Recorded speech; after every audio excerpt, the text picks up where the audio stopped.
بسم الله الرحمن الرحیم نحمده ونصلي على رسول الكريم اما بعد فاعوذ بالله من الشیطان الرجیم قدرمن لیدونکو او لیدونکو السلام علیکم ورحمت الله وبرکاتو د تاسې ځوانانو په غوښتنه د تاسې د واتس اپ ایمیل او د پیغامونو په راستولو باندې د تاسې د غوښتنې په اساس باندې چې د ایمیل واتس اپ او د پیغامونو لارې نه موږ څخه غوښتنه کړې وه په یوه ډېره مهمه موضوع هغه داسې څنګه کولی شئ د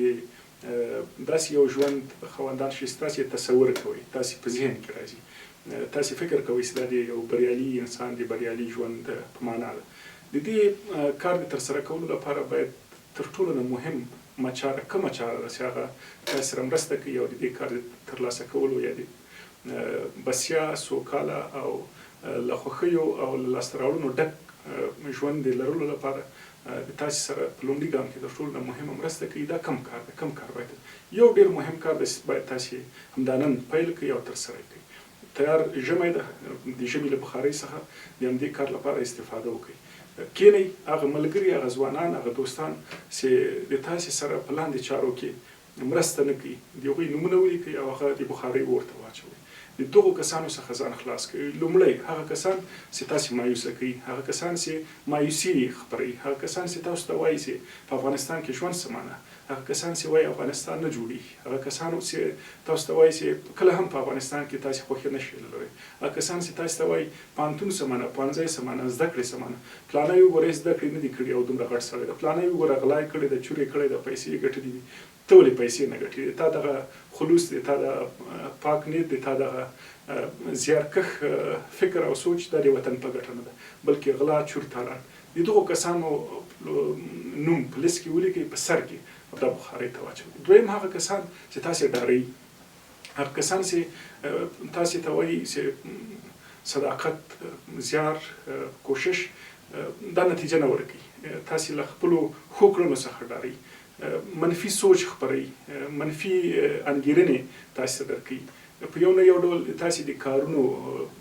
په مخ کې خنډېږي ډېره جالبه کیسه دا ده چې یو استاد په تخته باندې د کورنۍ د دندې په توګه یو سوال ولیکه او د دې سوال پوښتنه له خپلو شاګردانو څخه وکړه چې سبا به د دې پوښتنې ځواب حتما راوړئ